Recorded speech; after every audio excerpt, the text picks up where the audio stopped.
Welcome to today's edition of AM Minnesota. Paul Penansky is the City of Faribault Park and Recreation Director. I just went out to Belfield, took a bunch of pictures of some of the handicap accessible improvements that are being made out there. You can see those on our website, kdhlradio.com or power96radio.com, whichever you prefer. I know the main reason you're here, Paul, we're going to talk about the Buckham Bulletin, the winter edition that's out. Thanks for coming in. You bet. I'm happy to be here. But I did want to touch on the improvements out of Belfield. Really looks nice. We're excited to finally have some improvements being made out there. They are very nice improvements that we're making. Having an ADA compliant facility is very important to us. Having the ramp that goes up and around, we're redoing access directly off of the parking lot area up there. When you get into the grandstand area, you're going to find out that the walkway when you get in there is much wider than it used to be, so people can pass, people can congregate. There'll be room for wheelchairs and people that need any extra assistance. It's turning out really nice, and when we finish that phase of it, we'll have some additional space inside by moving the fence area out, so it won't be quite so close as what it was. And also changing the aesthetics a little bit and putting more of a wrought iron type fence in, so that it's just a little bit nicer looking fence than just a chain link fence in that area. Sidewalk from the parking lot into the ballpark. All the way in, so that you'd be able to go in right off the parking lot there then. So yeah, looking at some of those improvements and looking to make more improvements in the near future there. It's awesome. Yeah, yep. No, they've done a nice job. If we would have had just a couple more weeks of winter, we'd have gotten a little bit more of it, or a couple more weeks of fall, we would have been able to probably wrapped up some of the work there this fall, but that didn't work out for us. We had that cool spell in early November, and the blacktop plants just didn't cooperate with our time schedule. So people see the pictures online on kdhlradio.com or power96radio.com. There's some black dirt. Correct. Then there's some brown dirt, and then there's the sidewalk. So I'm assuming that the brown dirt is where the asphalt's going. That would be correct. Yep, that would be, a lot of that is probably more sand and compacted in that way and getting ready for the asphalt. The grading was all done previously with the concrete work, and then the black would be where we're going to be putting in more turf area in that area, and then where people have driven in right off of the road into the gate area, they will no longer be allowed to do that. We'll be removing the curb cut there and having people actually use the parking lot. So the little shortcut that a lot of the users have used to get in there is going to be gone. No kidding, the coaches won't be able to pull in there anymore. Not through that area there anymore. We're asking them to carry equipment in and out of the facility like you have to do in a lot of other areas. So, yep. That probably didn't fly too well. Didn't hear a lot of criticism with that. We do have a cart if there's anything heavy that they can use with the ball carts and stuff, that they can drive up and down the sidewalks and stuff. But we're just trying to keep it as user friendly as possible, and from the patrons end of it, not necessarily, we know that the coaches have equipment they have to carry in once in a while, but we'll just have to find another way to get it in there then. Yeah, well, or it's storage areas under the grandstand they can place it in too, as far as that goes. Absolutely, there's storage areas on both ends of the grandstand. We did move one of the doors. I don't know if you noticed that when you were out there, that one of the doors on the first base side used to be on the end of the grandstand, and that's where the ramp is now at, so we had to move the door, and right. You come about the first level of the ramp that goes up, there's a door now that goes into the back of the building, so that'll be how you access that storage area. So I'm assuming there's going to be some fencing around the ramp too. Correct. There'll be, so that you don't fall off the ramp. Right, that wouldn't be good either. No. But it's pretty high. Yes, yeah, it climbs up. Yours probably sitting at about 5 feet is where we had to ramp up to, so it's a pretty long ramp. You start in the middle of the back of the building and go all the way to the end and around the edge and back up to where the seating is all at. So and the plan is to just do it on the one side, right? Correct. Okay. Yep. All right, but it gets you into the grandstand. That's very cool. Gets you into the grandstand and all the way across the grandstand. I saw so many people come in there over the years, with the walkers or whatever, and it'll be very nice. We're going to talk about the Buckham Bulletin in the next segment. I promise all the things that are happening in the city, but right now let's get that. Ask about a free customer appreciation gift. The number is 507-384-9191. Werner Farm Seed Dundas for quality seed at reasonable prices. Give Paul or Gina a call. Number is 507-645-7995. Werner Farm Seed Dundas. They are your KDHL agri-boosters. Paul Penansky's with us. You're kind of an agri-booster, aren't you? Sure. Yeah. Paul's the City of Faribault's Park and Recreation Director. I love the picture on the front of your winter buckham boat. Yeah, that worked out very well. That's one that actually, back when Jeff Jarvis was working with the department, he actually took that picture and did some work and had it in the archives. And our current person who lays all that out, Brad Fino, he was able to locate that in the files and thought it was a really nice winter picture. And so we put it on the front of the Buckham Bulletin for this one. Some rural setting. Yes, yep. It's on a farm, one of the farms around the Faribault here. Couldn't give you the exact location of where that is, but that was one thing that Jeff used to do, was go out and take a lot of different pictures on his own time, and this was one of them that just really has a neat appeal to it. Yeah, it's very nice. Anyway, most people listening should have received a copy of this, right? That is correct. Anybody within the Faribault School District boundary should have received a copy. Plus, we also mail out a number of copies to people who are outside of the school district who have requested that. So if you have not gotten a copy and you would have liked one, just contact the Faribault Parks and Recreation Department, and we will be happy to mail one out to you and get you on a mailing list where you can receive them 4 times a year as we mail these out. And it's more than Parks and Recreation in here. Absolutely. That's been one of our keys that we've been with since the very beginning, is we try to promote far more than just the Park and Rec Department. We try to get a number of different activities out there, the Paradise Center, River Bend, just a number of activities out there, as well as a lot of people's special events. If you've got special events coming up in the next 3 months or so, contact us and we would be happy to help you advertise and get some of that word out there so people have a lot of other things to do in their spare time. And that's one of the keys with this whole bulletin, is finding ways to spend your time, fun stuff to go to, and just visit with people. Do you know if this picture on page number 2 is a Faribault setting? Do you know? That wintry picture? To be honest, I do not know if that one is or not. I would have to find out. Yeah, I can't recognize it, but it's very, very nice. Anyway, they talk about snow tips, and they've got all kinds of information from the police department and energy connections and all kinds of stuff. Yeah, that is one area that the city is trying to assist with. We've been a part of a study, and to be honest, I forget the name of the study, but we've been working with Excel, and we're trying to help the community as a whole reduce energy consumption by up to 1%. And so we've been putting some extra energy studies into the just general information for people to learn how to do that as you're looking to replace furnaces or different appliances, not to forget to go out to Excel Energy, and they've got rebate programs out there to purchase all this and get higher efficiencies. Just to save money community-wide, because the more we can save that way, it just helps all of our utility bills in the long run.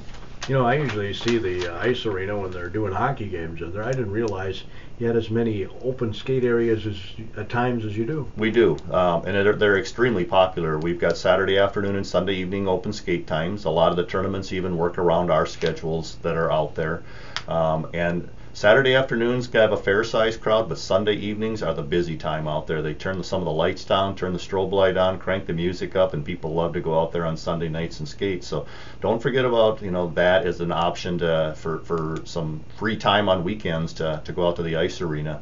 And as long as we're talking ice, we are looking, the parks maintenance staff, I met with them yesterday, and they're hoping starting sometime late tonight, when the temperatures start to drop a little bit, they're going to start working on the Jefferson ice rinks. So we're hoping they're going to put a lot of effort into those later this week. Part of it's going to depend on how much snow we get, if that snow comes that they're talking about on Thursday and Friday. But they'd like to try and get the pleasure rink and at least one of the hockey rinks opened up yet, even through the weekend here possibly, so that we are open by Christmas holiday. And then they'll start working on the second hockey rink to get that up and going, but try and, instead of putting a little bit of time into a number of facilities, put a lot of time into just a couple of them and get those opened up and available for people to use. Yeah, and if they're up and going, we'll have the warming house going as well then too. Yeah, probably takes a while to get that in there. It does. They have to slowly add the water to it. You can't put too much water down too fast, or you start getting a lot of just rough spots in the ice. It'll just chew through it, so you've got to keep putting the water down, and if it gets too cold outside, then it doesn't adhere to itself. It needs to, as you put fresh water down, it kind of needs to melt to the water down below it and then refreeze together again. So there's a process to putting all that ice down and working with it, and the guys have quite the system. You know, if you're ever out there watching them as they're putting water and stuff down. You know, when I first moved here, Lincoln Elementary had a rink, Yes, it which did. I live across from there, and then Washington on the east side had a rink. And did McKinley had a rink when you first moved here? Yep, there were a number of rinks, and some of those rinks were shut down. Just saw less and less use on them. Oh yeah. The Washington rink, that one closed down actually after the city purchased the Washington school from the school district, and then sold the property up above. So that's where that one went. McKinley, we tried at one point, and we had like one person for the entire winter come in and use the warming house. So we decided to let that one go. And Lincoln actually also then saw a very major decrease in the number of skaters out there, which Yeah. we were very surprised by. So, and then it also during this phase, we realized the city doesn't own that land. It was for a while, about a decade or two, it was advertised as a city park out there, and it actually was school district property. So I'm sure we could still arrange something out there, but we've moved all of our rinks over to Jefferson and have the 2 hockey rinks, and people can get over there and keep the warming house open for them. So it's worked out pretty well and stuff that way between that as well as the ice arena then. Isn't the warming house still at Lincoln? There is one there, yes. Yep, and that's one, like at McKinley, the city ended up declaring it surplus and the school district took it over to be able to use it, and we are actually having some conversations and looking at doing probably the same thing up at Lincoln. That's another building that they would be able to use since we don't anymore. Well, they use it for storage or something? Yeah, a lot of storage it goes into that facility. No, I noticed over the years it was fewer and fewer and fewer people using Lincoln. So, I mean, I'm not saying that it wasn't a smart move. Mm-hmm. Do you get a lot of action up at Jefferson? We do get quite a bit. A lot of it is very weather dependent. I mean, when you have the ice arena that, you know, you've got pretty constant temperatures in and perfect ice all the time. At Jefferson, if it's too cold, people don't like to come out. If it's too warm, sometimes it's hard to keep the ice in really good condition because you start slicing through a lot of the ice and stuff out there.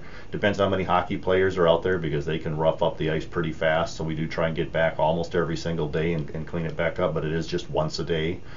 So there's a lot of different elements that go into maintaining that, but we get some pretty good use up there, especially right after the holidays. You know, people that do get ice skates and stuff as gifts.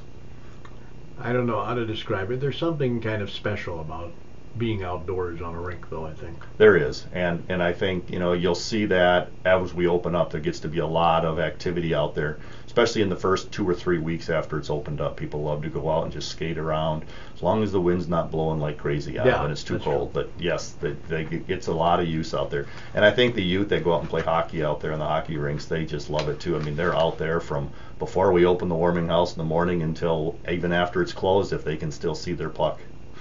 Faribault Parks and Recreation Director Paul Penansky is with us. We're talking about the Buckham Bulletin, which you should have received in your mailbox if you live in the Faribault Public School District. If you haven't, just give Paul a call down at the rec center. Yep, and we'll make sure we get a copy out to you so that you can see all kinds of stuff out there. Well, maybe we should highlight some of the new things. A couple of things that are out there. We've brought back a couple of activities. One is Star Watch Party. Mike Lynch comes down from WCCO Radio, I believe, and does that for us. Going to be out at River Bend on January 25th. Been a couple of years, I believe, since we've done that in Faribault here, and it is a program that I've attended with my kids. It is really neat. He brings a lot of different telescopes down, and you get to see all kinds of different constellations. He also does a great presentation at the beginning of it. He's a pretty funny individual, and we've set prices on that to be very family friendly, so it's very inexpensive to attend the Star Watch Party in January then, so we encourage people to go out there and do that. We've also brought back the ice fishing clinic as we start to look towards colder weather here again. That'll be up at Washington on January 20th. So we encourage people to attend that. That'll be up there. That's a free event. Lots of educational stuff for the kids, and we get a lot of the local vendors supporting this event. So it's really kind of a really neat event that we put on out there. And then as a fundraiser for a lot of our youth stuff, we do have an adult volleyball tournament coming up here at the end of January. So we encourage everybody to get signed up and get into that. That's our Spike Fest volleyball tournament. We do that out at the National Guard Armory, or the Armed Forces Reserve Center out there, and we have men's, women's, and co-rec leagues. So it's a 2-day tournament out there, depending on which leagues you're playing in, and we encourage everybody to get out there and be part of that as well too. You don't have an old fogies league? Men's, women's, and co-ed. You can play in one of those, Gordy. And it benefits the Tommy Allen Scholarship Fund. And that is a scholarship fund for individuals who are not able to afford, for the youth who are not able to afford to get into programs, and it pays 50% of the cost for the youth to participate in the programs. And so it saves them a lot of money and allows them a chance to still participate when otherwise they may not have had that opportunity. Yeah, that was a really cool scholarship that the Allen family set up after the tragic passing of their young son. And it's been a very active scholarship fund. It gets a lot of use every year, and it's thrilling that we get a number of people that donate to that every year, and we do several fundraisers to keep funds in that for it, and it works out really well, and I think people are extremely appreciative of that fund that was set up. Yeah, what a great idea. Yep. In terms of keeping the memory of someone alive. That was awesome. That certainly is true. We also have a family free throw contest coming up right after the first of the year on January 6th. That'll be at the community center starting at 1 o'clock. So, we've got all kinds of different categories in that. You got your individuals, you got your mother-daughter, your mother-son, your father-daughter, father-son, couples, families. Just a lot of fun to go over and just be part of that. It's a fairly short event. It takes just an hour or two to run through it. People shooting at all the different baskets at the community center, but it's a lot of fun for everybody out there. You were telling me about this log rolling that's coming here. And log rolling has certainly taken off. We have 2 logs now that we use there. Our aquatic supervisor had some experience with it, so he's a fairly experienced log roller. He's done a couple of different classes now with doing the log rolling, and people are just having a good time learning how to get up on that log. So starting in January, I believe it is, he's going to be offering a class just on log rolling. So they try to do as much opportunity just during our general open swims, or doing a couple of extra open swims just for log rolling to show people what it is. And then beginning in January, there is a class on specifically on log rolling, so you can get better at doing something like that. It's kind of something a little bit different and something a lot of fun to give it a try to. And you don't have to be a swimmer to do it. We do it in 3.5 to probably 4 feet of water. I think it's 42 inches in the shallow end of the swimming pool, and so it is something that anybody can do. If you fall off, you can still stand on the bottom there. And the logs are such that we'll be able to transport these to the outdoor aquatic center in the summertime, so we'll be moving them back and forth and be doing a lot of different events with these logs. They're actual logs? They are. They're not wooden logs, though. They are synthetic logs. The company that creates these, they used to use wooden logs, and slowly over time they developed these here, and they're one of their primary goals is to try and get log rolling to become an Olympic sport. So it's just it's fun to watch them. The other thing with beginners that we do on these logs is they have fins on them, so we can slow down the turning speed of the logs. And so that you can see the little fins a lot of times. If you see some of the promotions that we've done, we leave the fins on them at this point, but if somebody gets good, we can slide those fins off of there, and then you're truly free rolling with the logs out there. So it's pretty fun. Have to come out and give it a try, Gordy.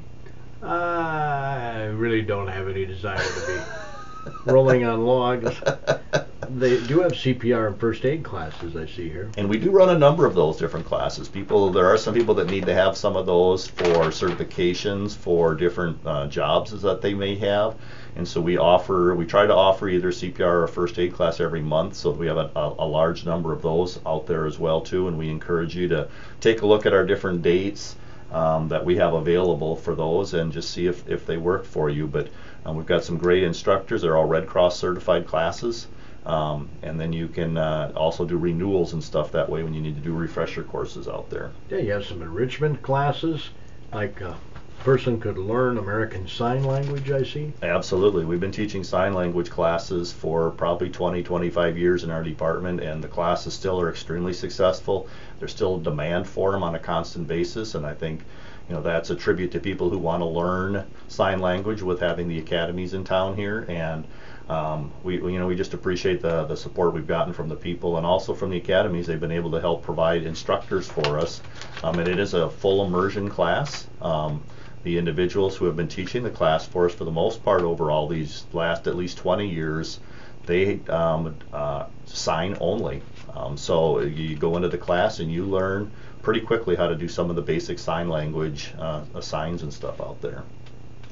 So that's kind of fun. And as you're going into the new year too, also with some of that enrichment, don't forget about New Year's resolutions and being able to work out. Lots of yoga and Pilates classes, group exercise classes, Zumba classes, water exercise classes. They say most people though end after 1 month. There are a number of people that have a short lived, but there are some that actually get into it and then maintain it for the year. So we encourage you to come out and give all these different types of programs a try. The more well-rounded you can be with a lot of those exercises, the better chance of going.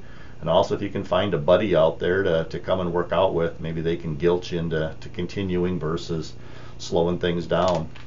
And also, don't forget, if you're not into all that, but you still want some good exercise, we have some dance classes that we offer on Sunday evenings up at Washington Recreation Center. They do country line dance, ballroom dance, and Western two-step dances. And the individual comes up from Rochester and does a fabulous job with those. I attended the classes last year as I was getting ready for a wedding in the family, and we had just had a lot of fun. And for somebody who has 2 left feet and can't even control his left feet, I was amazed on how much fun he makes those classes, and everybody in there is just really trying to just improve their skills. And you get total beginners and you get people that are fairly experienced, and they're just looking for opportunities to get out and dance. So the father-daughter dance went well then? Oh, absolutely. Father-daughter dance has been around for a long time too. That's in February, I believe. I was talking about you at your wedding. Oh, at my wedding. Yes, that one went well. But we do have a father-daughter dance at the community center in February coming up, and it's for dads to go out there and spend a little time with their daughters, and we provide music and take pictures, and it has been just it is one of the neatest things I think that I have seen us do. When you just look at how excited the kids are out there, they get all dressed up for coming to this. Provide them snacks, opportunity. It doesn't last real long. It's only a couple of hours, from like 3 until 5 in the afternoon on a Sunday afternoon. But it is a really neat event, and we encourage people to get out there and attend that as well too. Time well spent. It really is. And a little bit of variety also. We are also going to have an art show coming up at the community center in the corridor between the community center and the library, and that is going to start on February 1st and run for the entire month there. Julie Fackler from the Paradise Center, she is going to be coming down and has I believe she's got a grant from the Legacy Grant, or maybe it's the Arts Council, I'm not sure where, but she is going to be having an art show in that area, and we encourage people to come down and just visit the art. It's really kind of a neat area, even though it's a corridor between the two with all the natural light and stuff in there. It just looks really nice, and everything sets up when we've done other shows in the past, so we are looking forward to that as well here too. See, the library is a Harry Potter book club. Yep. The library has been offering a lot of additional types of programming there, between their youth programming as well as some of their adult programming that they're doing. They bring in a lot of different stuff and get the kids interested in it and keep the parents interested in coming to the library. So yeah, lots of fun stuff over at the library. So, and they do musical events. So they've got I think in January they've got a group called Due North. They're the group that walked up and down Central Avenue and performed during Winterfest and during the hometown holidays. So they're coming back down. They've been performing up at the Mall of America, and they were runners up at the State Fair this year. So they're coming down to do some performing. So we're always looking forward to some of the neat activities that the library staff is able to put together too. Ellen McCauley does that as the adult librarian. She does a lot of the adult programming there and does a really nice job. And Denny Buendorf, she takes care of a lot of the youth activities, so a lot of the youth groups and stuff. So they do a really nice job with all of their stuff. And of course, as we run out of time here slowly, as the senior center continues to work on their expansion, as you've driven by, we're making plans for some of our conversions. Some of our classes will slowly start rotating and ending up back down in that facility as well too within the next year or so. So lots of planning time is going on as we move forward into the 2018. Isn't that amazing? Time just flies. It is. You know, and there were years ago where I just thought I didn't know what people were saying when time flies, but now at my age, Gordy, I agree. Time starts to fly. It seems to go faster and faster. I can certainly relate. So how is the construction going at the senior center? You know, it's going pretty well. Met actually with one of the contractors yesterday, and they are still planning on doing some work through the winter. They're waiting for some of their steel to come in. And as soon as the steel comes in, you'll start to see some walls and stuff going up. So the one way the contract was put together by the senior center is they will not be heating so any work they can do in the cold weather, they will continue to do that in the cold weather. So I think you'll see a lot of the steel walls go up. You'll see some of the roof joists and stuff all going up. So you'll see all that stuff start to happen even through the winter time here. What's the timeline? When is that supposed to be done?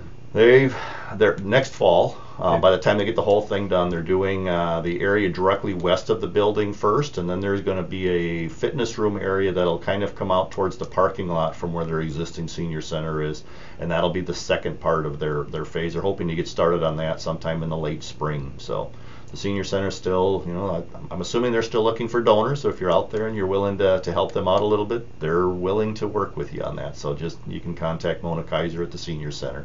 But they are really excited every time you go down there. The excitement at the senior center it's kind of fun to see how that's going, not just with the staff, but also with all the users down there. Yeah. So let's talk about a new gym, right? Adding a gym. That talk we're having some conversations, and we'll have to bring that back to City Council for some conversations on that. It was put on the back burner for a while the school district was looking at their field house, but right. With that now not having passed, it is time for us to start looking at that again to replace the gym, and then the city can decide what we would like to do with Washington. I mean, if we get the gym and the classrooms, it is a possibility we could keep it and use it as a different type of facility, or we could keep it as it is as the community continues to grow. So lots of opportunities out there. You mean keeping Washington? Possibly. I mean, we could keep it, or it could end up getting sold. And it could have just a totally different focus on it. There've been lots of ideas tossed around and uses for that facility. I remember one time when Mike Monge was the chief, I think he recommended that maybe he could turn that into another fire station on the east side, just in case something happened viaduct. But yep, and when the viaduct was out, it was used as an emergency facility for the police and the fire. Yeah. Hey, thanks, Paul. Appreciate you stopping in. I know we didn't cover the whole thing, but no, you're more than welcome. Bulletin. You're in tune to KDHLAM, Faribault, Minnesota.